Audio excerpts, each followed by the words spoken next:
Ano ka ba naman, Ruel? Hindi pa nga ako nakakaalis, puro pagbabayad na agad ng utang ay binibida mo. Oo na, huwag ka mag-alala dahil magpapadala ako ng pambayad para sa mga nahiram mo. Huwag kang paulit-ulit. Sorry na, huwag mo naman akong sigawan. Pwede ka naman magsalita na mahinahon eh. Nakakainis ka kasi. Hindi ka makatulog dahil sa mga utang na yan. O siya, sige na, aalis na ako at baka malasin lang ako sa biyahe dahil sa inyo. Oh, Ipong anak, magbabay ka na sa nanay mo. Ay, wala na akong oras para magdrama. Baka malita ako sa flight. Diyan na kayo. Taon 1992, Maragondon, Cavite. Bandang 7:00 ng gabi, kauuwi pa lamang ni Feli mula sa pagtitinda ng isda sa palengke. Yun na ang naging kabuhayan niya simula nang siya ay mag-asawa. Naabutan niya sa bahay ang kabiyak na si Ruel habang abalang inaasikaso ang 10 taong gulang na anak nila na si Ipong.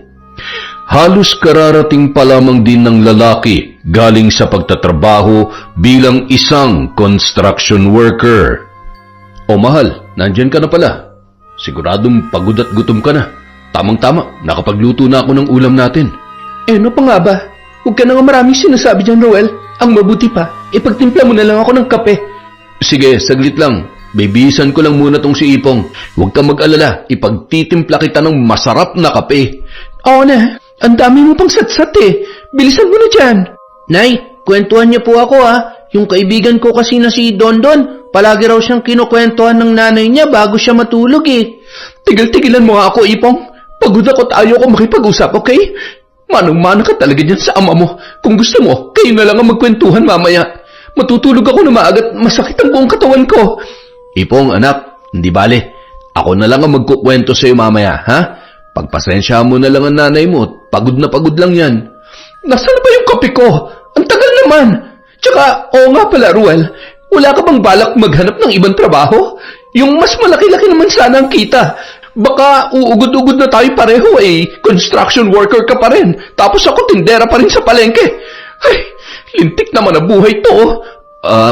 Pasensya ka na, Feli. Sa ngayon, yun lang kasi ang trabahong pwede sa akin eh. Alam mo na, elementarya lang ang narating ko. Hindi pa nakapagtapos. Pagtiisan mo na lang muna kung anong meron tayo ngayon. Pagtiisan? Seryoso ka ba talaga dyan sa sinasabi mo, Ruel? Ilang taon na ako nagtitiis sa sitwasyon natin na to. Napapagod na ako, baka akala mo. Mabuti nga eh, isa lang yung anak natin. Kung nadagdagan pa yan, tsak na sabay-sabay tayong mamamatay sa gutom. Hayaan mo. Magtatanong-tanong ako sa mga kaibigan ko, baka may rekomenda silang trabaho na medyo maayos ang kita. Huwag ka na magalit. Ay, ewan ko sa'yo. Sawang-sawa na ako sa paulit-ulit na palusot mong yan. Kumilos ka na at kapeng-kape na ako. Wala na lamang nagawa ang lalaki kung hindi ang magmadali para ipagtimpla ng kape ang kanyang asawa. Ang anak naman nilang si Ipong ay hindi na rin nakapagsalita pa at nagtataka na lamang sa mga nangyayari. Nag-iisang supling nila ang bata. Nakatira sila sa bahay na naiwan ng mga magulang ni Ruel nung pumanaw ang mga yun. Ang dalawa naman niyang kapatid na mga babae ay pawang may mga asawa na rin at doon na nakatira sa kani-kanilang pamilya. Dahil mahirap ang buhay at laging kapos sa pinansyal na pangangailangan, madalas silang magkaroon ng pagtatalo at mainit na argumento. Oo nga pala mahal, pupunta ako kina Lolo Karing at Lola Sela mamaya. Matagal-tagal na rin kasi akong hindi nakakabisita sa matatanda eh. Samantalang sa kabilang baryo lang naman sila nakatira. Diyan ka magaling, puro ka gala. Dapat ang pinagtutuunan mo ng pansin, yung paghahanap ng ibang trabaho, Ruel. Makakatulong ba yung mga lolo't lola mo sa kabuhayan natin? Teka naman, Feli. Sumosobra ka naman na yata. Huwag mo naman pagsalitaan ng ganyan sina lolo. Magulang sila ng tatay ko, kaya konting respeto man lang sana. Hindi naman siguro masama kung dadalawin namin sila ni Ipong. Hindi ba? Wala akong pakialam kung kanino pang magulang yung matatandang yan. Basta humanap ka na ibang trabaho nang sa ganon, maiyahan mo naman ako dun sa palengke. Pati hiling at pawis ko, amoy isda na. Tapos ikaw nakukontento ka lang dyan sa pagko-construction? Ay, ayoko na makipagtalo sa'yo, Feli. Mamaya na lang tayo mag-usap pag uwi mo galing sa pagtitinda. Baka sakaling malamig na yung ulo mo. Kung Kung ayaw mong gumawa ng paraan, ako na lang ang kikilos. Naalala ko nga pala, may inaalok na trabaho sa akin si Berta papunta sa Taiwan. Total, wala ka namang silbi at daig mo pa yung inutil, tatanggapin ko na lang yon. Anong sinabi mo? Talagang nagdesisyon ka nang hindi man lang kumukonsulta sa akin? Feli naman, hindi sagot ang pag-abroad para lang makaahon tayo sa buhay natin ngayon. Kaya nga matagal ko nang sinasabi sa'yo, hindi ba? At isa pa, anong pinagsasasabi mong hindi sagot ang pag-abroad? Nakita mo ba yung ibang mga kapitbahay natin na nakaalis na papuntang ibang bansa? Ayun, ang gaganda na ng buhay nila. May mga sarili ng bahay at sasakyan. Tayo ano? Nandito pa rin tayo sa bulok na bahay na to. Bakit? Sarili naman natin tong tinitirhan natin Wala naman nagpapalaya sa atin dito, hindi ba? Feli, may iba pang paraan. Wag lang yun. Correction, Ruel. Bahay ng mga magulang mo to, hindi sa'yo at hindi rin sa atin. Kaya buo ng desisyon ko. Tatanggapin ko na yung alok ni Berta papunta sa Taiwan. Yun lang ang tanging paraan. Yan nga kayo mag-amat, baka wala na akong maabutan sa palengke. Sinasayang nyo lang ang oras ko. Tinawag pa ni Ruel ang kanyang asawa para ayusin ang kanilang usapan, subalit hindi na siya pinansin noon. Naiwan naman silang mag-ama habang si Ipong ay tila litong-lito at hindi alam kung ano ang pinagtatalunan ng kanyang mga magulang. Samantala, sa bahay ng lolo at lola ni Ruel. Ano ka mo? Iiwanan niya kayo mag-ama dito sa Pilipinas? Ang bata-bata pa ng anak niyo, Ruel. Yang asawa mo talaga, kahit kailan, puro pang mamaliit na lamang ang alam gawin sa'yo. Anong magagawa niya kung ganyang buhay lang ang kaya mong ibigay sa kanila ng anak ninyo? Yun nga po, lola Pero mukhang desidido na kasi talaga si Feli. Ramdam ko na wala na siyang balak magpapigil pa. Kinausap niya na rin yung kaibigan niya si Berta na may kakilala dun sa agency. Ay nako, hindi na talaga nagbago yung asawa mo. Hanggang ngayon ay mataas pa rin ang ambisyon na wala naman sa lugar. Nauunawaan ko na gusto lang niya makaahon kayo sa kahirapan. Pero, hindi ba? Parang masyado yata siyang nagpapadalos-dalos sa mga desisyon niya. Hayaan ko na nga lang siya kung yun talagang gusto niyang gawin, lolo Pero, wag niya akong sisisihin kapag may masama nangyari sa kanya dun. Wag naman sana. Tay, saan po ba pupunta si nanay? Matagal po ba siya mawawala? Malayo po ba yun? Ay, oo anak, malayo yun. Pero huwag ka mag-alala, babalik din agad ang nanay mo. Magtatrabaho lang siya sa Maynila. Huwag ka mag-alala, Apo. Habang walang magaling mong ina, dito ka na muna sa amin para may kasama kami ng lolo karing mo. Gusto mo ba yon? Opo, Lola. Gusto ko nga po dito na tumira Pero, paano po si tatay? Magtatrabaho si tatay sa araw, anak. Pero sa gabi, pag uwi ko, susunduin kita rito kina lola para sabay na tayong umuwi sa bahay. Ayos ba yon? Opo, tay. Ayos na ayos lang po sa akin yun. Hayaan mo, anak. May awa ang Diyos. Sa susunod na taon, kapag nakabawi na tayo at nakaipon na kami ng nanay mo ng sapat na pera, magsisimula ka na rin mag-aral. Medyo nahuhuli ka na nga Wow! Talaga po, tay! Yehey! Makakapag-aral na rin ako sa school. Makakasabay ko na yung kaibigan kong si Dondon. At hindi na nga napigilan pa ni Ruel ang asawang si Feli sa desisyon noon na umalis ng bansa patungong Taiwan. Ayaw na lamang niya yung tutulan at sa halip ay siya pa mismo ang gumawa ng paraan upang matugunan ang mga panggastos sa paglalakad ng mga dokumento at iba pang kailangan ng kanyang asawa. Nagkanda utang-utang siya sa mga katrabaho at sa ibang kakilala para lang matuloy sa pag-alis si Feli. Isang gabi, kararating pa lamang ni Ruel sa kanilang bahay mula sa pagsundo sa anak nila sa bahay ng kanyang lolo at lola. Iniiwan niya kasi roon ang bata sa tuwing wala sila sa bahay at nasa kanya-kanyang hanap buhay. Maya-maya ay dumating na rin si Feli, dala ang isang balita. Oo nga pala, Ruel. Sa susunod na linggo na ang alis ko, baka naman magdrama pa kayo mag-ama't pigilan ako kung kailan isang hakbang na lang nandun na ako sa gusto kong puntahan, ha? Huwag ka mag-alala. Hindi na kita pipigilan sa gusto mo dahil, Chuck, magtatalo lang ulit tayo. Basta, mag-iingat ka ron, mahal, ha? Mabuti alam mo.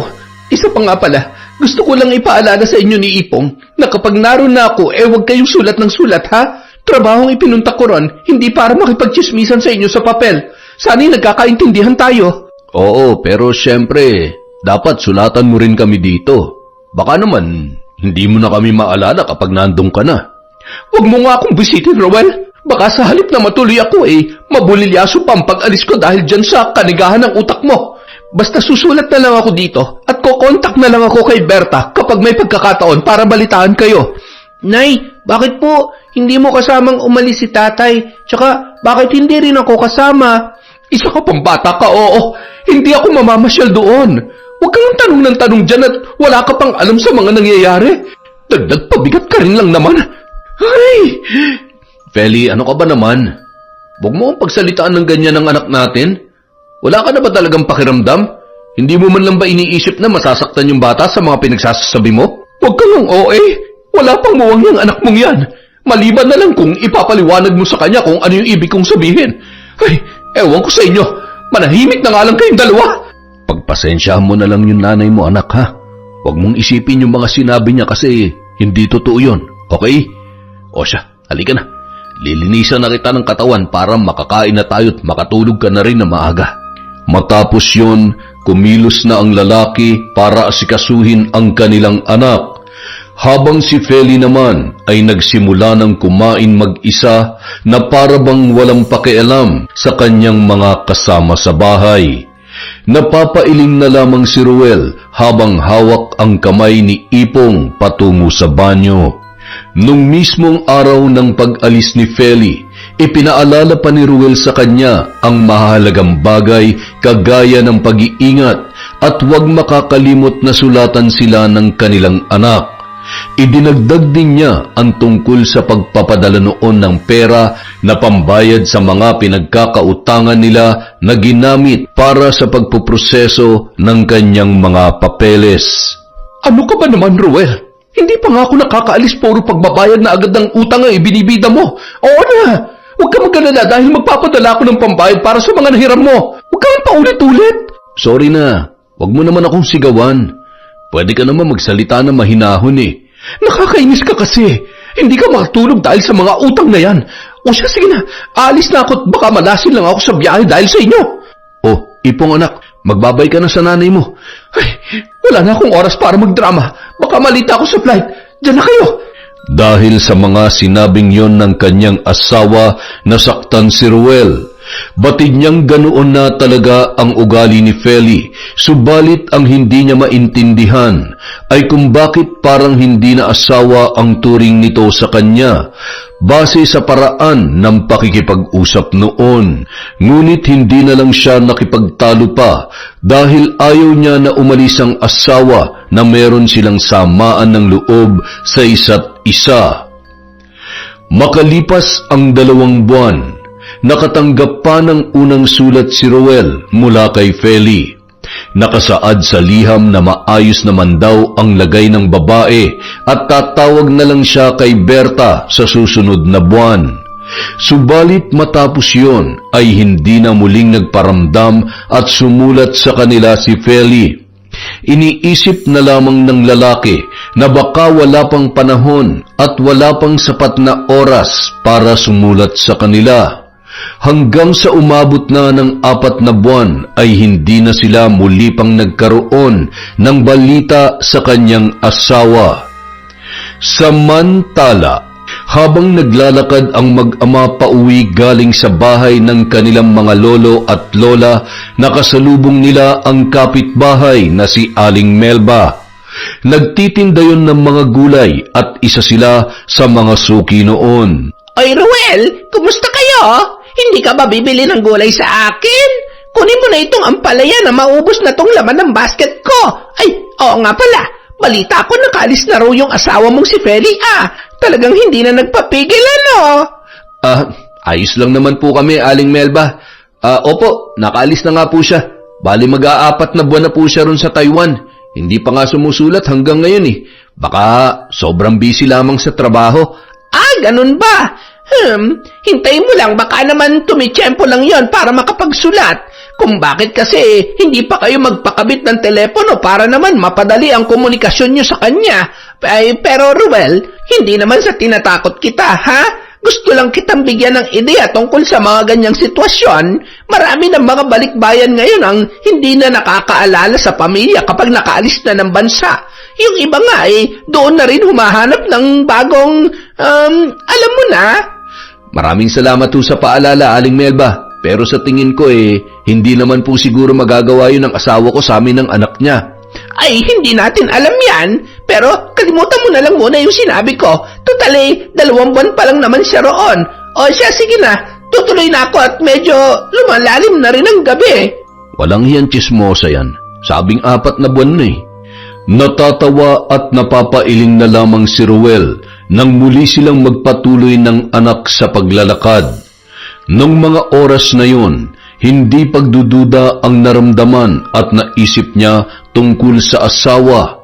Sa halip ay labis na pag-aalala at lihim na lamang siyang nagdasal na sana ay nasa maayos yung kalagayan sa kabila ng hindi pagpapadala ng liham sa kanila ng kanyang anak. Samantala, habang nasa Taiwan si Feli ay nakilala niya ang lalaki na si Jeric. Isang kapwa Pinoy na katrabaho niya, ngunit maraming beses nang nagpabalik-balik sa naturang bansa. Jeric, magta3 buwan na tayo magkarelasyon pero wala pa akong masyadong nalalaman tungkol sa'yo. Kamusta nga pala yung pamilya mo sa Pilipinas? Bakit parang wala kang naikukwento sa akin tungkol sa kanila? Yun ba? Ang totoo, katatawag ko lang kay nanay kagabi. Okay lang naman daw sila, tsaka wala namang problema. Minsan kasi nakakasawa rin na araw-araw kayo magkakausap Lalo na kung paulit-ulit na lang yung pinag-uusapan, di ba? Isa pa, ang mahal ng overseas call sa Pilipinas. Tsaka, wag mo na nga silang alalahanin. Ang mahalaga ngayon, magkasama tayo. Naku, sinabi mo pa. Kaya nga ako, hindi mo na tumatawag at sumusulat sa amin. Tsak na, dadramahan lang ako ng mag-amang yun, lalo na yung batugan kong asawa. Naku, masisira lang ang araw ko. Huwag mo ang babanggitin yung asawa mo kapag magkasama tayo. Gusto ko kapag kasama mo ako, tungkol lang sa ating 2 pag-uusapan natin, okay? Sorry na, nabanggit ko lang naman. Pero alam mo, masaya ako kasi nakilala kita rito sa Taiwan. Mabuti nga't nakakuha ko ng maayos na apartment at pwede magpatuloy ng lalaking bisita. Para naman hindi na tayo gagastos sa hotel kapag gusto nating, alam mo na. Yun na nga Pasensya ka na Hindi kasi kita pwedeng dalhin dun sa apartment ko. Puro lalaki kasi kami ron at bawal ang babaeng bisita. Ano ka ba naman? Okay nga lang diba? Ang mahalaga lang naman sa akin yung makasama ka. At teka, sigurado ka bang wala ka talagang asawa sa Pilipinas? Baka naman marami pala kami magkakasabay sa'yo, ha? Wala binatang binata ako. Pero diba, nasabi ko naman sa'yo nung nagsisimula pa lang tayo, marami nagkakagusto sa akin at marami rin ako nakarelasyon pero ayaw ko pa mag-settle. Okay na ako sa ganito lang, tikim-tikim lang, ganun. Pero kung ayaw mo ng ganitong setup, pwede namang wag na tayo magkita. Ganun lang kasimple yun. Sira ka talaga? Sinabi ko bang ayaw ko? Okay lang naman sa akin kahit ganito lang tayo. Isa pa, malaya naman ako habang nandito kasi malayo ang pamilya ko. Tsaka sa palagay mo ba magagawa kong iwasan at huwag makipagkita sa'yo? Araw-araw tayo magkasama sa trabaho. Yan ang gusto ko sa'yo Always on the go. Tsaka, huwag ka mag-alala, Feli. Hindi lang naman tayo may ganitong uri ng relasyon dito sa Taiwan. At maging sa ibang bansa rin, maraming ganitong klase ng pagsasama. Ang mahalaga naman dun yung masaya lang tayo, di ba? Iwanan na muna natin yung mga taong panggulo dun sa bansang inalisan natin pansamantala. Kung sabagay, tama ka rin naman. Halika na nga. Isang round pa tayo. Bitin pa ako Mula nang makilala ni Feli si Jeric, agad niya yung hinangaan at hindi na hiniwalayan pa. At kahit batid niya na hindi para sa seryosong relasyon ng lalaki, ay pumayag siyang makipag-ugnayan doon, kapalit ng pansariling kaligayahan habang nandoon siya sa Taiwan. Nung mga panahon na yun, hindi na niya inisip pa ang asawa at anak na naghihintay ng kanyang sulat at nag-aalala sa Pilipinas. Samantala, sa bahay ng lolo at lola ni Ruel, hindi ko alam kung bakit hanggang ngayon hindi pa rin sumusulat sa amin si Feli, Lola. Nakausap ko na rin yung kaibigan niyang si Berta. Hindi pa rin daw tumatawag sa kanya yung asawa ko. Nag-aalala na po ako sa kanya. Halos maglilimang buwan nang hindi siya sumusulat ulit sa amin ng anak niya.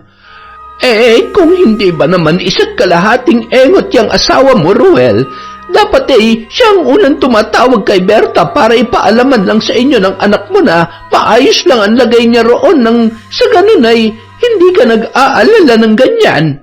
Alam naman niyang si Berta lamang ang tangi may linya ng telepono sa mga kakilala natin. Isang beses pa lamang siya nagpapadala ng liham simula nung makapunta siya ron sus Mariosep na babae yon. Wag na po muna nating sisihin yung asawa ko. Hindi pa nga po natin alam ang tunay na sitwasyon niya dun Gusto ko lang makasiguro na ligtas siya dun. Sana'y hindi totoong masamang hinala ko dyan sa asawa mo, Ruel. Pati yung mga naiwan niyang utang na dapat sana siya nagbabayad, ikaw na ang umaako. Tapos ngayon wala? Ewan ko nga po, Lola. Hindi ko na alam ang gagawin at iisipin Pero sa ngayon, yung buhay at kaligtasan muna ni Feli ang importante sa akin. Ay nako, wag ko lang malalaman na may masamang ginagawa yung babaeng yan. Sabihin mo lang sa akin at hindi ako mag-aalangang barangin siya, katulad ng ginawa ko noon sa mga taong tumarantado at lumapastangan sa atin. Napalunuklaway na lamang si Ruel matapos yun sabihin ng kanyang lolo.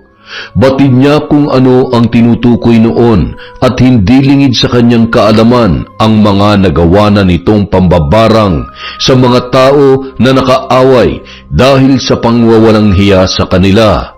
Makalipas ang ilang araw, siniguro niyang muling makakausap ang kaibigan ng asawa na si Berta. Doon lamang kasi yung naglalagi at tumatambay sa palengke. Subalit ayon sa babae, hindi pa rin daw tumatawag sa kanya ang kaibigan niya na si Feli. Ay, kamusta ka na, Feli? Ano na ba nangyari sa'yo? Biglang hindi ka na lang ulit sumulat sa amin ng anak mo. Pero ano't ano man ang mangyari, sana okay ka lang dyan. Tay, bakit po malungkot ka? May problema po ba? Wala naman anak. Okay lang si tatay. Medyo pagod lang ako sa trabaho buong maghapon. Ay teka, bakit hindi ka pa natutulog? Hindi po kasi ako inaantok, Tay. Naaalala ko si nanay. Miss na miss ko na po kasi siya Kailan po ba siya uuwi? Sa narinig na yon na sinabi ng anak, magkahalong emosyon ang bumalot kay Ruel. Awa para sa bata at labis na pangungulila para sa kanyang asawa na bigla na lamang hindi nagparamdam. Subalit hindi niya yon ipinahalata sa anak. Sa halip ay sinabi na lamang niya na malapit nang umuwi si Feli at sinikap niyang ibahin ang kanilang usapan. Makalipas ang ilan pang mga buwan, sa wakas ay nakatanggap na sila ng liham mula sa kanyang asawa. Iniabot yon sa kanya ng kapitbahay na si Aling Melba. Mabuti naman at nariyan ka na, Ruel. Ay, sandali. May bibigay ako sa'yo. Tiyak na, tutuwa ka. Aling Melba, kung gulay po yung ibibigay nyo, wag na po muna ngayon. Hindi ko pa nga po na iluluto yung binigay nyo kahapon Sa susunod na lang po siguro. Anong gulay ba yung pinagsasasabi mo riyan? Heto may dumating kang sulat kanina mula kay Feli. Ako na muna nagtago dahil nasa trabaho ka yata. At wala naman riyan ang anak mong si Ipong. Sulat? Teka, akin na nga po. Diyos ko, salamat naman at naalala ulit ni Feli na sulatan kami ng anak niya. Maraming salamat po, Aling Melba. Siya, sige na. Basahin mo na yan sa anak mo nang matuwa naman yung bata. Alam kong matagal nyo nang hinihintay yan. Paano? Papasok na ako sa bahay at baka masunog yung sinaing ko. Sige po, Aling Melba. Maraming salamat po ulit. Masayang binasa ni Ruel ang sulat ng kanyang asawa habang kaharap ang anak na si Ipong. Ayon sa liham, maayos naman daw ang lagay ng babae at miss na miss niya na ang dalawa. Nabanggit rin ng asawa niya na magpapadala raw ng pera sa susunod na buwan para ipambayad sa nasabing utang nila. Subalit hindi sinabi sa liham kung ano ang dahilan at kung bakit ngayon lamang ulit siya nakapagpadala ng mensahe. Dahil sa labis na kasiyahan, agad niyang ipinaalam kina Lolo Karing at Lola Sela ang tungkol sa liham ng kanyang asawa. Mabuti naman at nakaalala pa yung asawa mo, Ruel. Ang akala namin ng lolo mo tuluyan na siya maglalaho katulad ng iba na nakapunta lamang sa ibang bansa nakalimutan na ang kanilang pamilya. Hindi naman po kasi ganun ang asawa ko, Lola. Naniniwala ako na may problema lang at nagkaroon ng aberya kaya hindi siya nakasulat agad nitong nakaraang mga buwan. Paano mo naman malalaman ang totoong dahilan Hindi naman kamo niya sinabi dyan sa liham. Pero hayaan mo na. Mabuti na yun at kahit papano ay nalaman na natin na buhay at humihingang pa pala siya. Kaya nga po, Lolo, kahit papano nabunutan na ako ng tinik sa dibdib. Oo nga pala, magpapadala raw siya ng pera sa susunod na buwan para ipambayad sa mga utang namin. Sumulat nga rin ako pabalik at sinabi kong wag na muna niyang isipin yun. Ang mahalaga, ayos lang siya ron at nasa mabuti siyang kalagayan. Huwag isipin.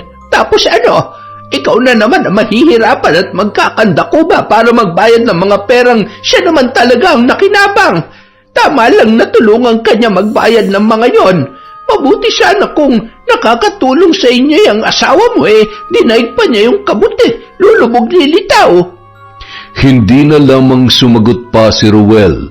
Sa kabilang banda, may punto rin naman ang mga matanda dahil siya ang naiwan sa lahat ng responsibilidad sa pagbabayad ng utang nila ng kanyang asawa.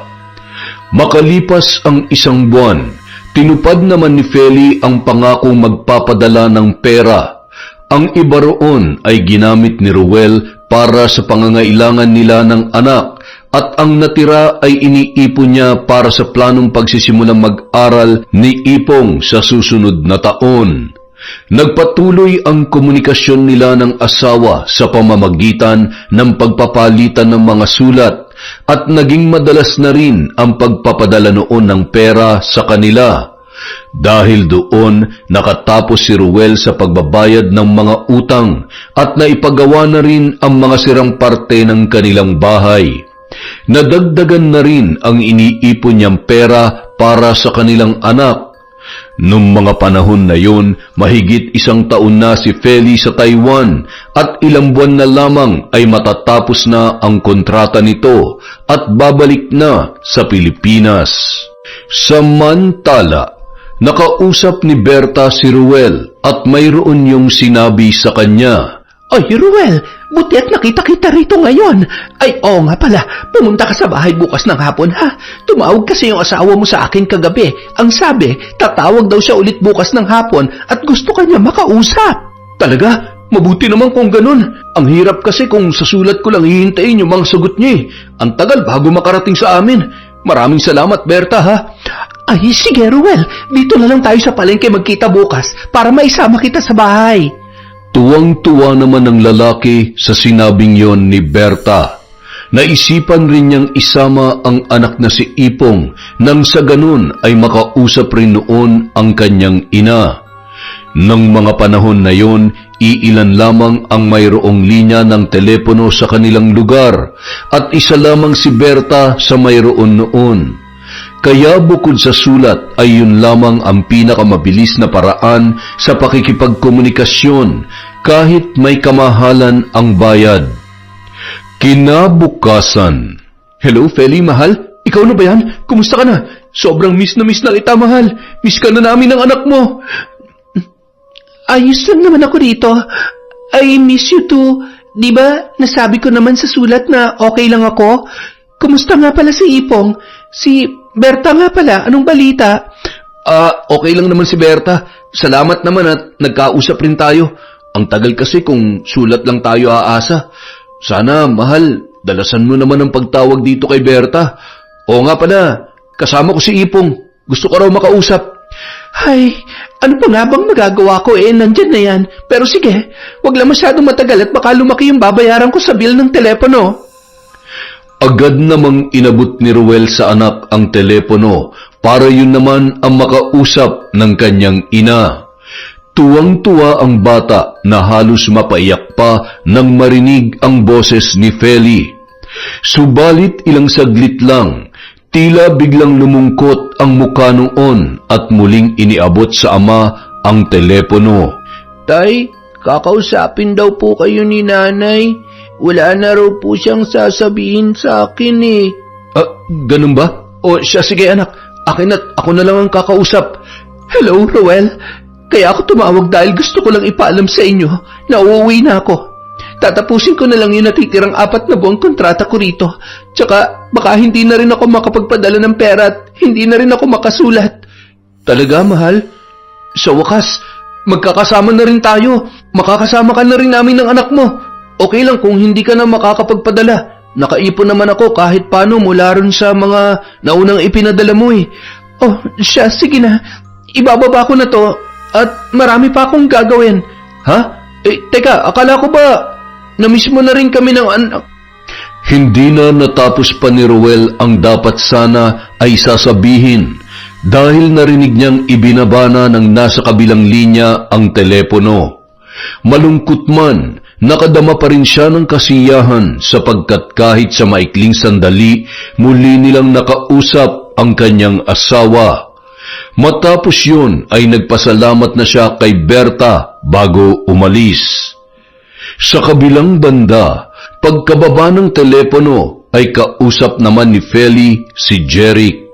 May pa-I miss you to ka pa nalalaman Sabi ko na nga ba, sabik ka nang umuwi sa Pilipinas para makasama mo yung asawang sinasabi mong batugan Huwag ka na nga magselos dyan, babe.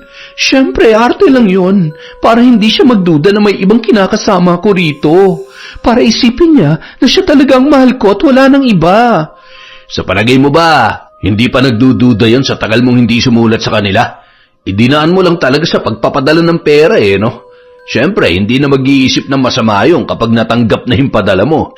Huwag ka mag-alala, Jeric. Hindi naman na nag-usisapang asawa ko kung bakit lately lang ako nagbigay ng atensyon sa kanila ng anak namin. Tsaka, sa sobrang tanganuan, syempre, hindi na niya maiisip na tanungin ako ng ganong bagay. Pasalamat pa nga sila, nagpapadala pa ako ng pera Tapos yung asawa mo naman, paniwalang paniwala sa mga patutsada mo. Huwag naman natin siyang pag-usapan, babe. Halika na ulit. The bed is waiting. Sulitin na lang natin yung mga natitirang buwan ko dito. Matapos yun, muling pinagsaluhan ng dalawa ang mainit na tagpo gaya ng madalas nilang ginagawa. Walang kaalam-alam ang asawa ni Feli na ang lahat ng sinabi at ginagawa ng babae ay pawang mga pagpapanggap lamang upang hindi yun magduda sa kataksilan na kanyang ginagawa sa ibang bansa kasama si Jeric. Samantala, nang muling makausap ni Ruel ang kanyang mga lolo at lola. 4 na buwan na lang daw po siya dun, Lola. Tatapusin na lang yung natitirang kontrata niya at makakasama na namin siya muli ni Ipong. Mabuti naman at kahit papaano nakabawi-bawi ang asawa mo sa inyo bago siya makabalik dito. Tsak na matutuwa ang anak ninyo. Hindi na rin daw po siya makakapagpadala at makakasulat kasi pauwi na rin naman siya. Siguro, iipunin na lang niya yung sweldo niya para malaki-laki ang maiuwi niya pagbalik. Hindi na nakakagulat yon. Wala naman kayong magagawa ng anak mo kung magpadala man siya o hindi. Pero ang mahalaga po, magkakasama na ulit kami at plano kong magbukas ng maliit at simple negosyo pag uwi niya. Alam ba niya ang plano mong yan? Baka naman ikaw lang ang may gusto. Alam mo naman yung asawa mo, walang kaplano-plano sa buhay. Sarili lamang niya ang kanyang iniisip. Dito na po namin pag-uusapan ng tungkol doon, Lola. Hindi ko pa po kasi nasabi sa kanya sa sulat Nung tumawag naman siya kay Berta para makausap kami, sobrang bilis lang ng oras namin kaya hindi ko pa rin nabanggit yung tungkol doon. Nakakapagtaka naman na gumastos siya ng overseas call para lamang sabihin sa'yo na uuwi na siya. Pwede naman niyang banggitin na yun sa huling sulat niya sa inyo noon, hindi ba? Nasa gitna sila ng pag-uusap ng matandang babae nang biglang sumagot ang kanyang lolo Karing habang umiinom ng tsaa at nakatingin sa malayo. Sana nga talaga ay hindi totoo ang paulit-ulit kong sinasabi sa iyo na masama ang hinala ko sa asawa mo, Ruel. Basta ano man na mangyari, nandito lamang kami ng lola Sela mo. Maraming salamat po, Lolo. Ayaw ko pa mag-isip na masama tungkol sa asawa ko. Pero ano man pong iniisip nyo, hindi ko muna paniniwalain ang sarili ko hanggat wala akong nakikitang pruweba. Sa totoo lang po, nabanggit na rin sa akin ni Aling Melban tungkol dyan. Pero alam kong malabong gawin ni Feli sa akin yun. Ay siya, tama na yan. Halina't sabay-sabay na tayong kumain ng hapunan bago kayo umuwi ng apo ko. Saglit lamang at ako nang gigising sa kanya. Matapos muling uminom ang matanda ng tsaa, sumabay na yon na nagtungo sa mesa para sa masayang hapunan. Bagamat napapaisip na si Ruel tungkol sa palaging sinasabi ng kanyang lolo, minabuti niya na hindi na lamang yon pansinin. Makalipas ang 4 na buwan, sumapit na ang araw ng pag-uwi ni Feli. Subalit napansin ni Ruel na mula nang dumating yon ay palagi na lamang tulog at tila ba pagod na pagod. Inisip na lamang ng lalaki na baka dulot yon na mahabang biyahe kaya nais magbawi ng kanyang lakas. Isang gabi, habang magkatabi sila sa kwarto bago matulog, may naalalang sabihin sa kanya ang kanyang asawa. Oo nga pala, Ruel, aalis ako bukas. Kailangan ko lang mag-report sa agency. Tuwing pagdating namin dito, kailangan namin yung sabihin sa kanila. Aalis ka na naman? Bala ko pa naman sanang magluto ng masarap na ulam para pagsalusaluhan natin ang anak mo. Hindi ka pa nga namin nakakasama at nakakausap na maayos simula nung dumating ka eh. Aalis ka na naman ulit bukas. Pwede ba, Ruel? Huwag mo nga akong artehan. Dinaig mo pa yung anak mo eh. Sa Maynila lang ako pupunta. Huwag mo na nga rin pala akong hintayin mamaya dahil baka gabihin na rin ako. Feli naman, pag-iinarte na bang matatawag yung gusto ko lang namin makasama ng anak mo matapos ang 2 taon na wala ka sa piling namin?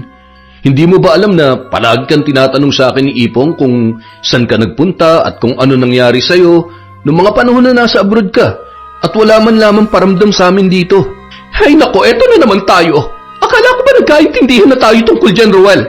Nagka-problema lang doon kaya hindi agad ako nakakontak sa inyo. Bakit? Nakabawi naman ako ng mga nakaraang buwan na. Hindi pa ba sapat yun? Ang hirap kasi sa'yo. Ano, Feli? Anong mahirap sa akin? Mahirap akong intindihin? Ganun ba? Mahirap akong pakisamahan kaya ang gusto mo, yung desisyon mo lang palagi ang masusunod. Hindi ko nga alam kung asawa pa bang turing mo sa akin eh. Hindi mo alam kung gaano kami nag-alala ng anak mo sa'yo noon. Hindi kita hinihinga ng paliwanag dahil ayos na sa akin na malaman na ligtas ka. Pero sa ganitong pagtrato mo sa akin, parang hindi na kita kilala, Feli. Eh di kasalanan ko na. Ako na ang mali. Ako na ang masamang tao. Masaya ka na? Bigla tila ay natauhan ng lalaki at sa halip na sumagot ng pabalang ay humingi na lamang siya ng paumanhin sa kanyang asawa. Sorry, pasensya na sa mga nasabi ko. Nabigla lang ako. Huwag ka na magalit oh. Mabubwisit lang ako sa pakikipag-usap sa iyo, Ruel. Wala namang kwenta yung mga sinasabi mo. Hinayaan na lamang ni Ruel na makatulog ang kanyang asawa sa kanyang tabi. Habang siya naman ay tila sising-sisi sa sarili dahil sa kanyang mga nasabi. Batid niyang nadala lamang siya ng emosyon, kaya niya nabitawan ang mga salitang yon. Kinabukasan, pagkagising ay wala na si Feli sa kanyang tabi. Paglabas niya ng silid ay agad siyang nagtungo sa kwarto ng anak nilang si Ipong upang silipin yon. Tulog na tulog pa rin ang bata habang walang kaalam-alam sa mga nangyayari. Ang aga namang umalis ni Feli, ni hindi man lamang kumain ng almusal. Tsak, galit pa rin sa akin yun. Sana makauwi siya na maaga mamaya. Hihintayin ko pa rin siya para humingi ng dispensa. Ay, ang tanga-tanga mo naman kasi, Ruel. Matapos yon, nagsimula na siyang mag-asikaso para magluto ng almusal at para makapasok na rin sa trabaho. Ginising na rin niya ang kanilang anak para maihatid na sa mga lolo at lola gaya ng palagi niyang ginagawa. Samantala, habang magkasama sa isang hotel sina Feli at Jeric sa Maynila, Jeric, babe, sigurado ka bang pananagutan mo tong pinagbubuntis ko? Oo naman, babe. Sasama ba naman akong umuwi sa'yo dito sa Pilipinas kung hindi ako seryoso? Oo, aaminin kong nasabi ko dati na ayaw ko pa magsettle. Pero mula nang makilala kita, bigla na lang nagbago yung pananaw ko na yon. Nagdududa ka pa ba? Hindi naman sa ganun, babe. Gusto ko lang kasing makasiguro na kapag iniwan ko yung asawa ko may mapupuntahan ako. Kasi sa totoo lang, mahal na kita at hindi ko na mahal si Ruel. Huwag ka mag-alala. Pananagutan kita at magsasama tayo na masaya sakaling iwan mo yung asawa mong yon para sa akin. Hindi kita pababayaan. Maniwala ka. Yan ang gusto ko sa'yo, baby. Napaka-sweet mo talaga. Halika na nga habang 2 months pa lang si baby. Magpakaligaya muna tayong dalawa. ang hindi alam ni Ruel ay kasamang umuwi sa Pilipinas ang lalaking katrabaho at kalaguyo ng kanyang asawa mula sa Taiwan. At sa madalas na pag-alis ng babae ay lihim silang nagkikita noon sa Maynila. Noong una, hindi pa yun pinag-iisipan ng masama ni Ruel. Subalit 2 buwan matapos makauwi ng asawa ay mas madalas pa ang paglabas at ang pagpunta ni Feli sa syudad. Bukod doon, tila mayroon na siyang kakaibang napapansin sa pangangatawan at mga ikinikilos ng kanyang kabiyak. Mukhang napapadalas na yata yung pagpunta mo sa agency, mahal. Kailangan ba talaga 2 beses sa isang linggo kang nandoon? Oo, kailangan yun para sa mga documentation. Tsaka, syempre, marami rin silang itinatanong sa akin tungkol sa kung gusto ko pa bang bumalik doon o kaya naman tungkol sa mga benepisyo na pwede ko makuha sa susunod na punta ko. Ah, ganun ba? Ibig sabihin, may balak ka pa palang umalis ulit. Teka, parang napapansin ko, medyo lumalapad ka yata, mahal. Ang sikip na kasi sa'yo niyang blouse na suot mo Ah, yan ba? Wag mo na lamang pansinin. Natural, medyo tataba na ako kasi 2 buwang wala na akong trabaho kaya hindi na nakakapagbanat ng buto. Tsaka, bakit ba itong katawan kong pinagdidiskitahan mo? Wala lang. Siyempre, asawa kita, kaya kung may pagbabago man sa'yo kahit sa pinakamaliit na detalye, mahalata ko kaagad yun. Kung ano-ano na lang yung iniisip mo, Ruel. Itulog mo yan. Makaalis na nga at baka maliit pa ako sa meeting namin sa agency. At gaya ng madalas mangyari, wala na lamang nagawa ang lalaki kung hindi ang tanawin ng asawa habang papalabas ng pinto ng kanilang bahay. Hinahayaan na lamang niya yon sa kung ano ang gustong gawin dahil mula ng pagdating ni Feli, gabi-gabi na siyang pinagbibigyan noon sa tuwing mangangalabit siya bago matulog. Yun lamang ay sapat na sana sa kanya bilang atensyon. Samantala, sa isang malamig at tahimik na silid habang magkasamang muli sina Feli at Jeric. Babe, nakakahalata na si Ruel sa tiyan ko. Ilang buwan na akong buntis at sigurado ko na mas mapapansin pa niya ito sa mga susunod na buwan. Anong gagawin ko? Ano ka ba naman, Feli? Hindi ko alam na nahawa ka na rin pala sa katangahan ng asawa mo. Ano pa ba? Di sabihin mo, buntis ka sa kanya. Hindi naman makakahalata yun kasi nabanggit mo sa akin noon na mula nung pagdating mo may nangyayari na sa inyo, hindi ba? Tsaka sabi mo rin, medyo mahina ang utak nun. Bakit ko pa aaminin sa kanya? Akala ko ba ang plano natin iiwanan ko siya tapos tayong 2 magsasama? Kung sasabihin ko sa kanya na buntis ako, ibig sabihin hindi na ako pwedeng kumalas sa relasyon namin. Ay, naku naman, Felio. Nahawa ka na nga talaga at mukhang mas malala ka pa yata. Natural, papapaniwalain mo lang yung tao na siya ang ama na ipinagbubuntis mo para hindi siya magduda. Pero hindi mo ipapaalam sa kanya na balak mo siyang iwan. Simpleng ganun lang. Ano ka ba naman? Nagkasundo ang 2 sa kanilang plano para paniwalain si Ruel na siya nga ang ama ng sanggol na ipinagbubuntis ng babae. Kaya nang umuwi siya sa bahay ay masaya ngunit puno ng pagkukunwaring ibinalita sa asawa ang tungkol sa kanyang pagbubuntis. Ruel, mahal, may surprise ako sa'yo. Aba, mukhang wala kang topak ngayon, mahal ah. Ano ba yung surprise na yan? Teka, gusto kong marinig din yan ng anak natin. Sigurado matutuwa yun. Sandali ah, tatawagin ko lang si Ipong. At tinawag nga ni Ruel ang kanilang anak na naglalaro sa loob ng kwarto. Saka muling bumalik sa sala para harapin si Feli. Mahal, 4 na buwan na akong buntis. May kasunod na si Ipong at magiging 4 na tayo sa pamilya. Talaga, mahal? Narinig mo ba yun, Ipong, anak? Magkakaroon ka na ng kapatid. Magkakababy na tayo rito sa bahay. Yuhuu! Ang saya-saya naman! Dapat mag-celebrate tayo bukas para dyan. Naisip ko nga rin yun, mahal. Kaya lang, bigla akong naalala. May mahalaga pala akong lakad bukas eh. Bigla lumungkot na lamang ang mukha ni Ruel. Saka napabuntong hininga bago muling nagsalita. Sa agency na naman ba yan, mahal? Sayang naman. Kasi plano ko sanang umabsent sa trabaho bukas. At hindi ko muna ihatid si Ipong kina Lola para naman makapagdiwang tayo ng pagbubuntis mo. Pero huwag ka mag-alala, may ibang araw pa naman eh. Sa susunod na lang siguro. Alam ko na mas importante ang pagre-report mo sa agency nyo. Salamat, mahal, at nauunawaan mo ako, ha? O siya, sige na, kumain na tayo at nang makatulog na. Kailangan ko kasing umalis bukas bago mag-6 ng umaga eh. Kinabukasan, maagang nagising si Ruel para ipaghanda ng almusal ang asawa dahil batid niyang maaga yon aalis. Ngunit paglabas ni Feli sa kanilang silid, nagmamadali na yung pumasok sa banyo para maligo. Matapos ay nagbihis na ang babae at humarap sa salamin na nakasabit sa dingding ng sala para maglagay ng lipstick sa labi. Teka mahal, hindi ka ba kakain muna? Baka matraffic ka sa biyahe at magutom ka. Hindi na, nagmamadali ako eh. Ikaw na nga rin ang nagsabi, di ba? Baka matraffic ako. Kahit konti lang, mahal. Gumising pa ako ng maaga para ipagluto ka eh. Sinabi na nga ayoko eh. Bakit bang kulit mo? Tsaka sino ba kasi may sabi magluto ka?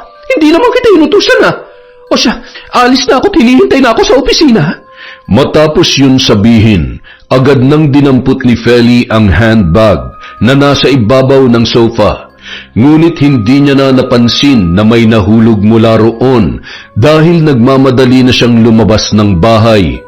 Malungkot na napapailing na lamang si Ruel sa biglaang muling pagbabago ng pagtrato sa kanya ng kanyang asawa. Maya-maya, nilapitan niya at dinampot ang bagay na nahulog sa sahig. At nung tingnan niya yon ay nagulat siya nang makita ang larawan ng isang lalaki na hindi pamilyar sa kanya. Kasama sa litrato ang kanyang asawang si Feli. Magkayakap ang mga yon at bakas sa kanilang muka na sila ay masaya. Hindi niya na napigilang mapabulong sa sarili habang pigil na pigil sa galit. Walang hiya ka, Feli. Sinasabi ko na nga ba't may ginagawa kang katarantaduhan eh. Tsaka teka, maalala ko nga pala yung nabanggit niya sa amin ng anak niya kagabi. Anong sabi niya? 4 na buwan na siyang buntis. Paano mangyayari yun eh? Mahigit 2 buwan pa lang siya nakakauwi galing sa Taiwan.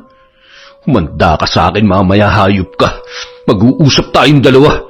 Hindi na pumasok si Ruel sa trabaho ng mismong araw na yon. Ngunit inihatid niya sa bahay nila Lolo Karing at Lola Sela ang anak na si Ipong.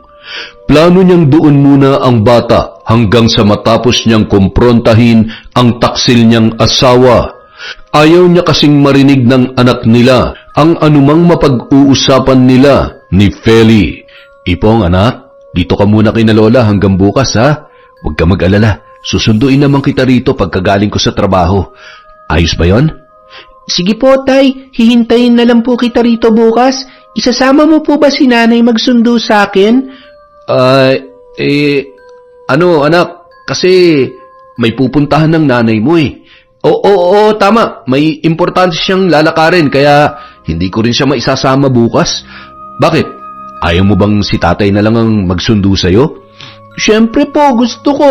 Pero sa susunod po sana, kasama mo na si Nanay, ha? Oo, anak. Promise yan.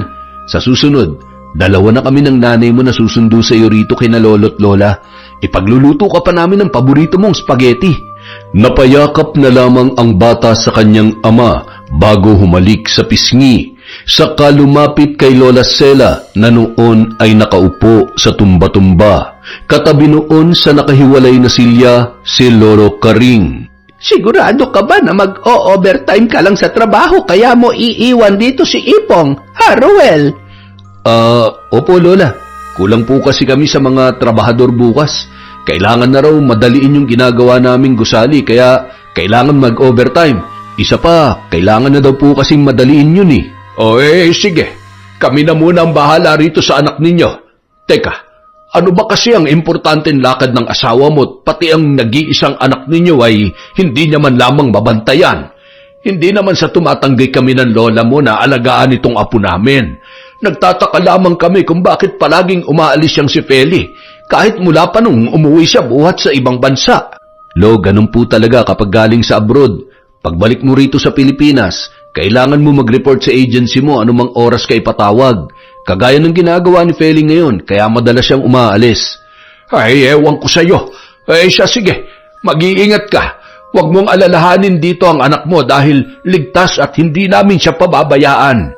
Maraming salamat po, Lolo. Lola, sige po, tutuloy na po ako. Matapos yun, agad na siyang umalis. Hindi para magtungo sa trabaho, kung hindi para muling umuwi sa bahay at doon ay hihintayin niya ang pagdating ng kanyang asawa.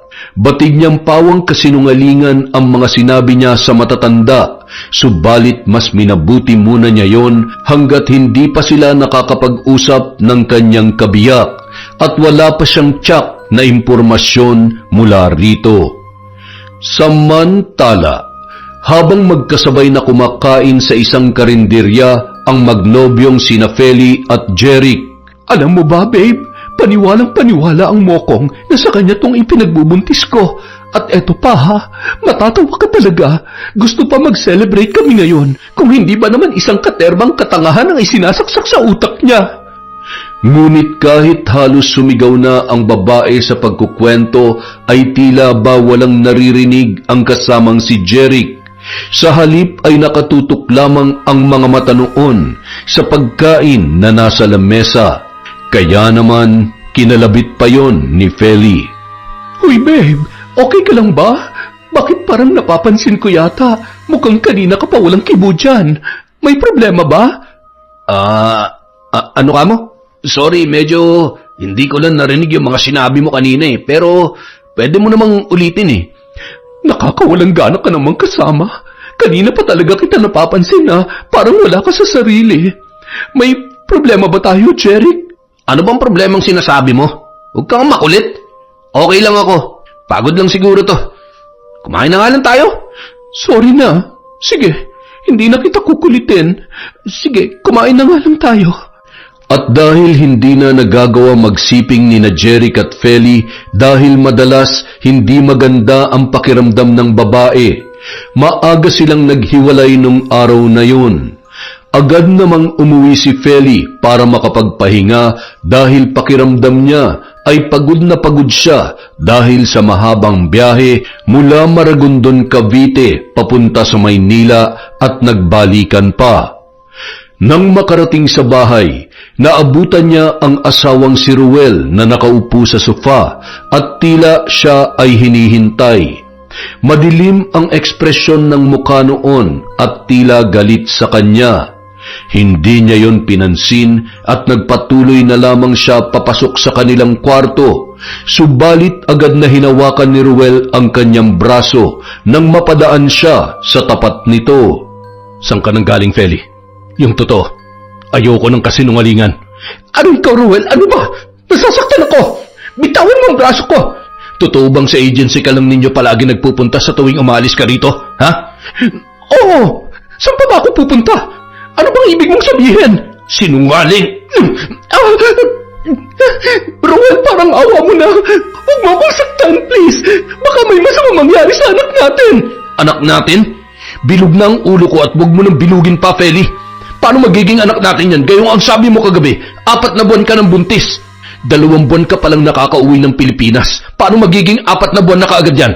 Alam mo, Hindi ko lang naisip agad ang tungkol dito nang sabihin mo kagabi dahil sobrang saya nung nararamdaman ko. Pero hindi pala ako dapat magsaya.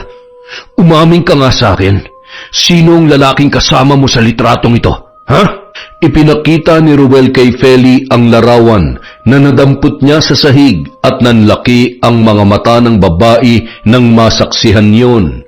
Dahil doon, wala nang nagawa pa si Feli kung hindi ang umiyak at ipinagtapat na lamang sa kanyang asawa ang buong katotohanan. Oo na, inaamin ko na.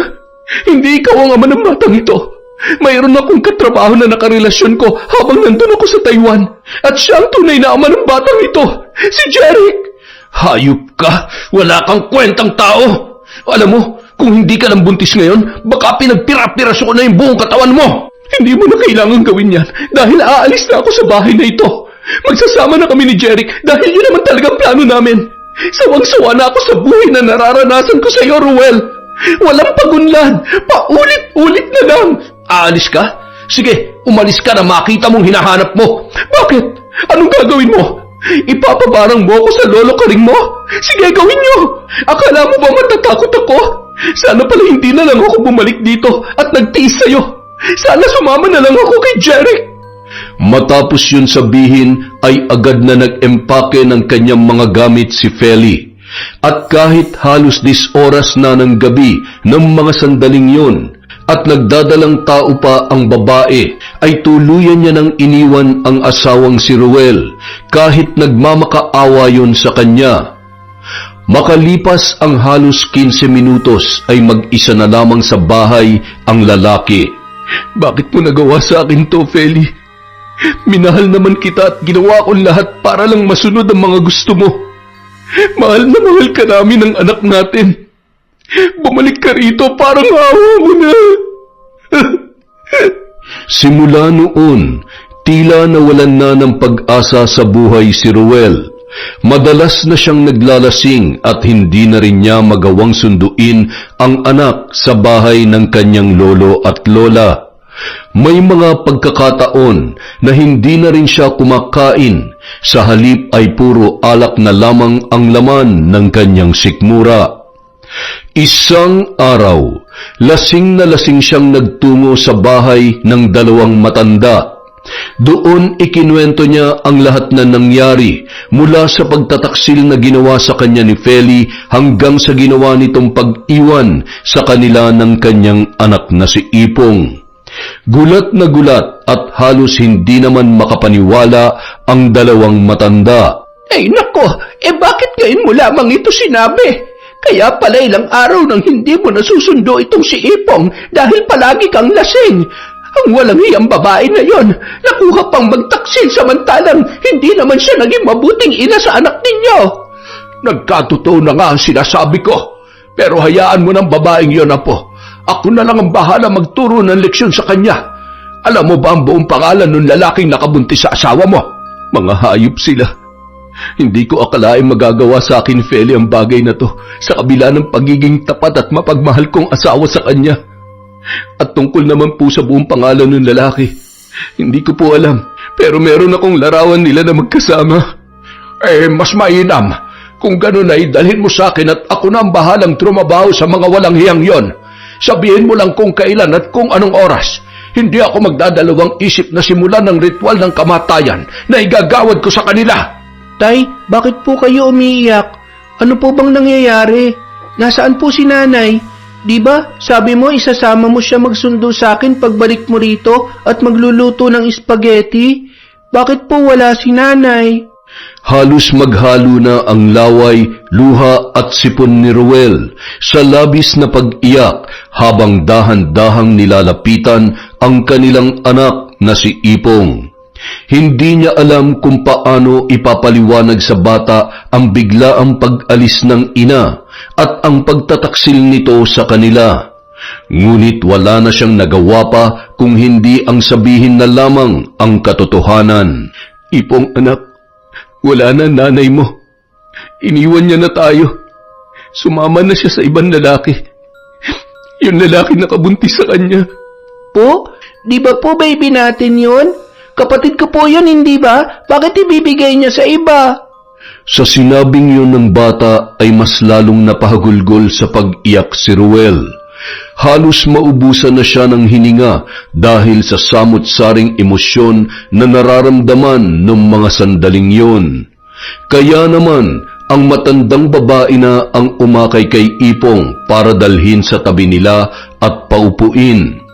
Hindi na muling nagsalita pa ang bata, sa halip ay napaiyak na rin, habang awang-awa na tinititigan ang kanyang ama na umiiyak.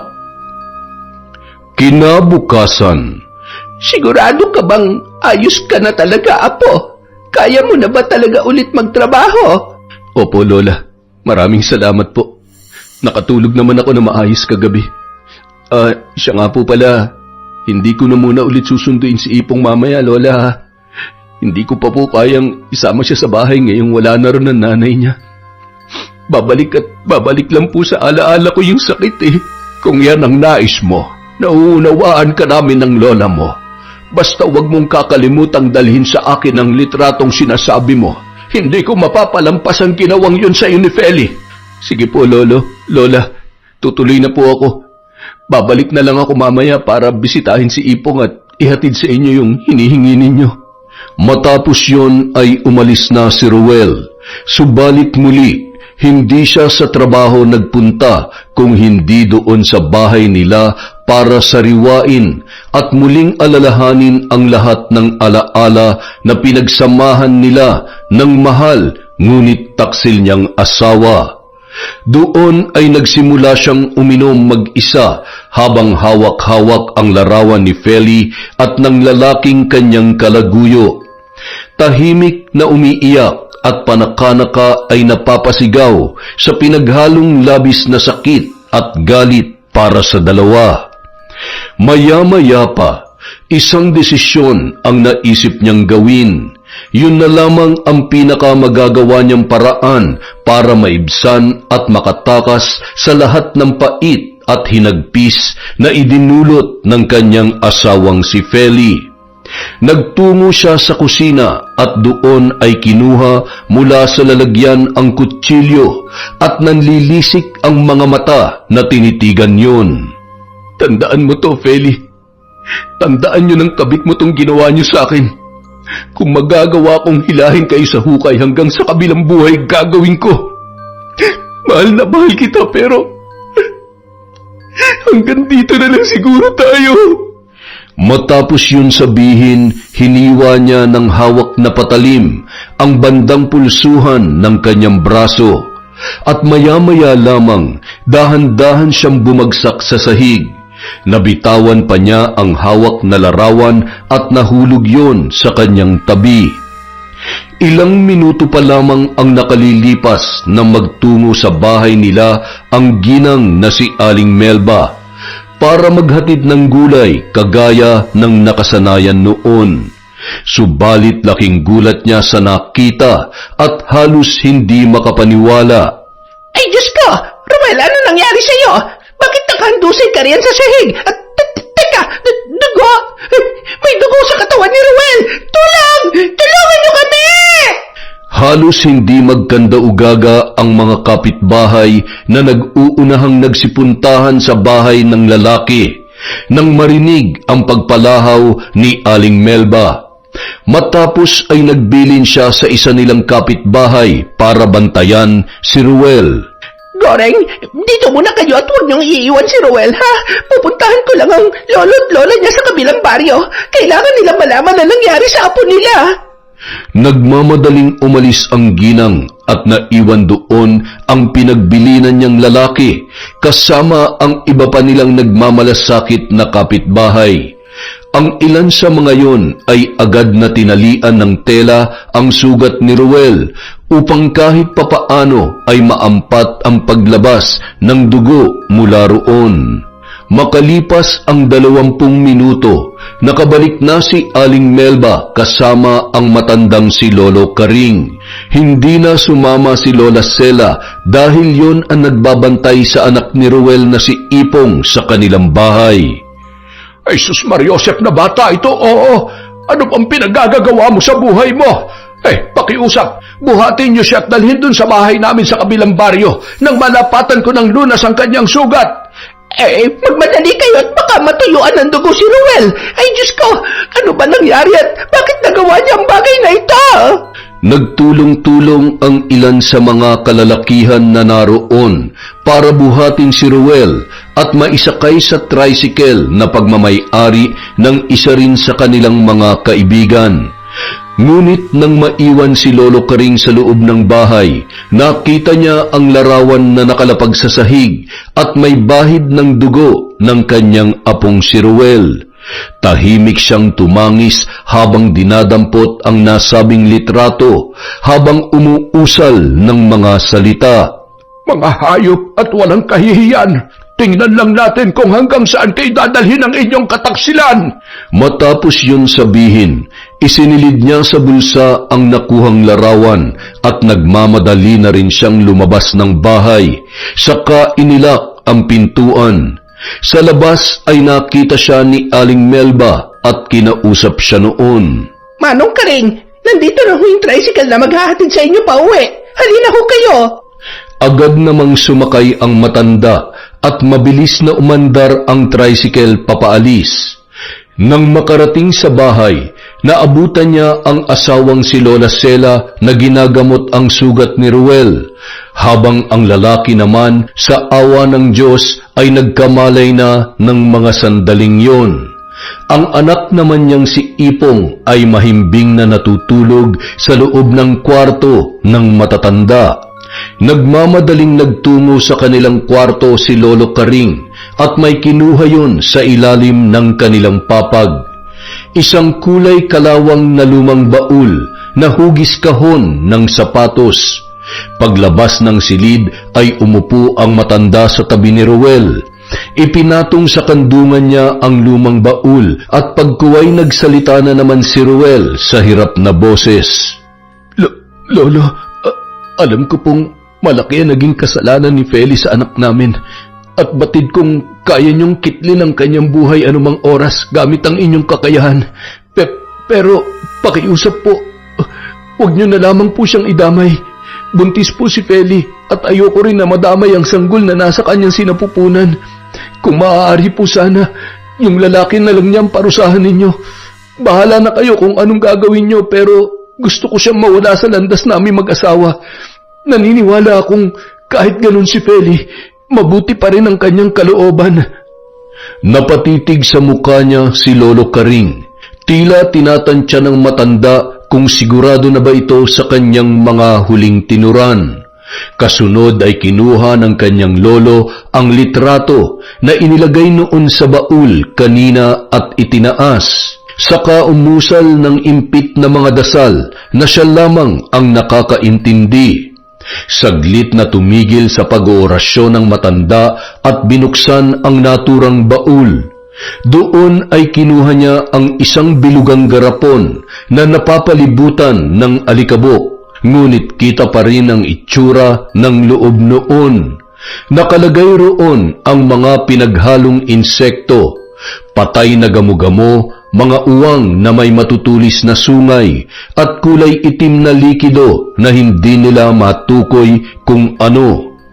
Pinilas ng matanda ang larawan at hinati yon sa dalawa.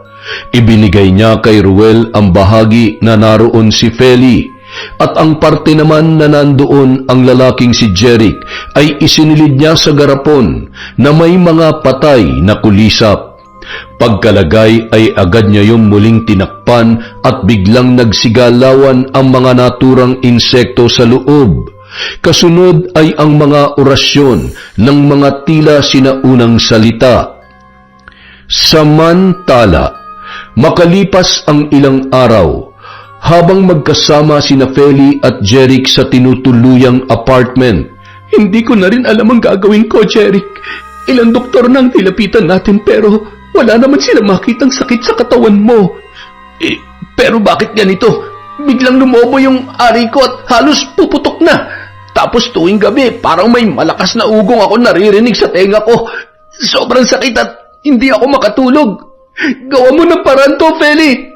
Kung totoo nga sinasabi mong mambabarang ang lolo ng asawa mo, kasalanan mo lahat ng ito. Teka, bakit ako sinisisi mo? Pareho naman natin tong ginusto, hindi ba? Ako nga, halos ilang araw na rin hindi makatulog eh. Natatakot ako na baka makasama sa bata ang mga nararamdaman ko. Magsasalita pa sanang muli si Jeric, ngunit naramdaman niya na parang may kung anong gumagalaw sa loob ng kanyang mga mata. Aray, bakit parang may gumagalaw sa loob ng mata ko? Ano to? Aray, ang sakit! Ano nangyayari, Jeric? May mga lumalabas na gamo-gamo sa mata mo. Ang dami!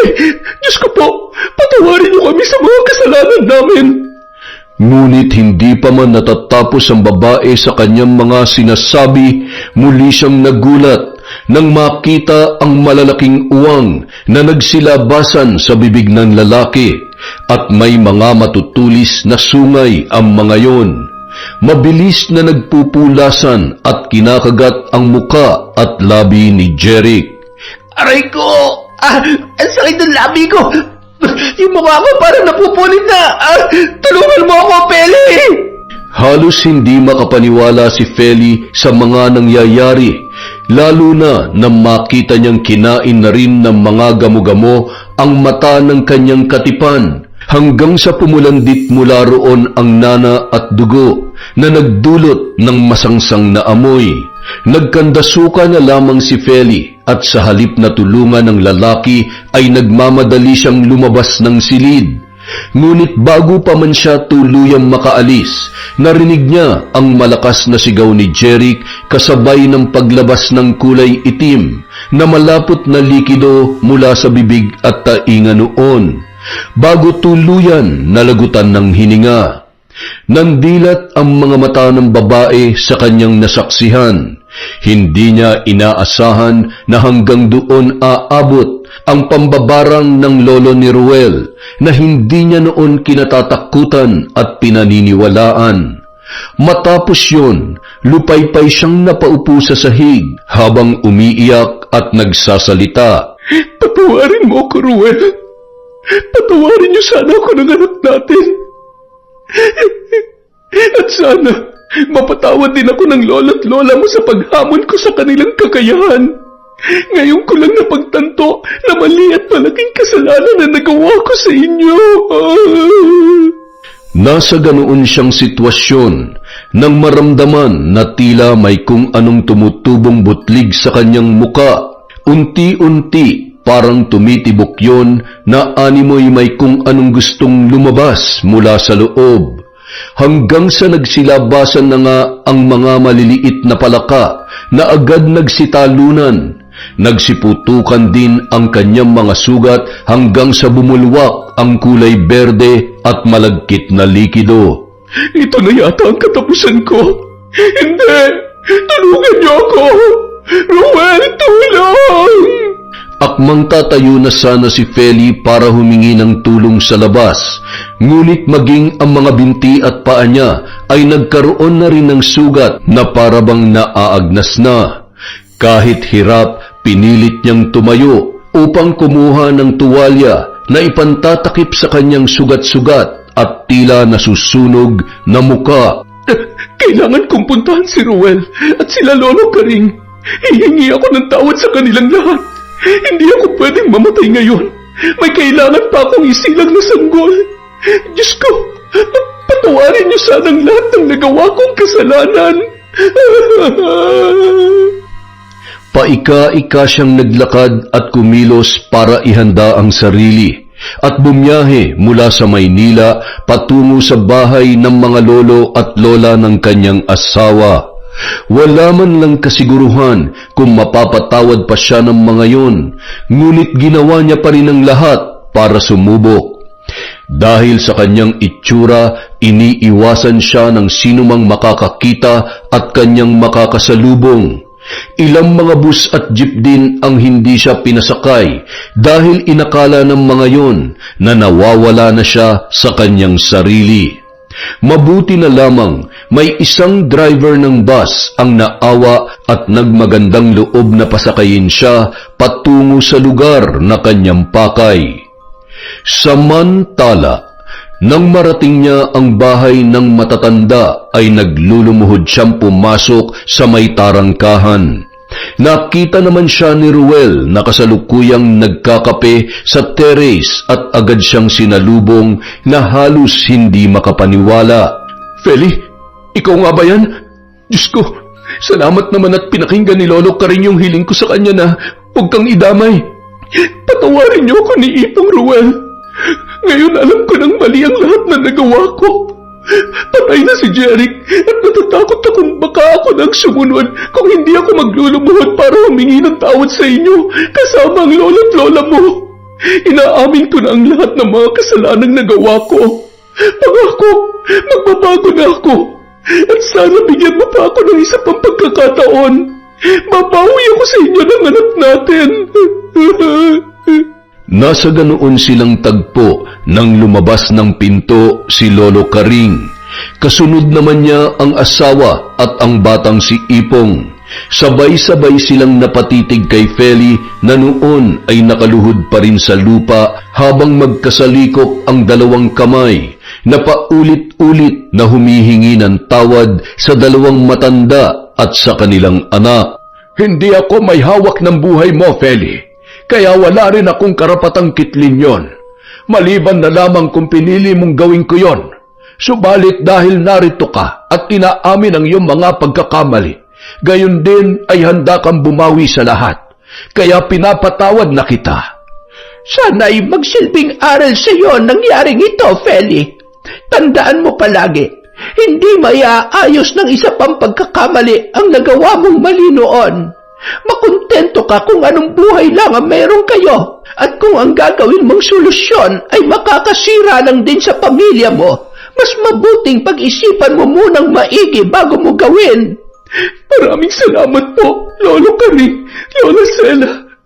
Nangangako po ako na hindi ko nagagawin ang mga kasalanang nagawa ko.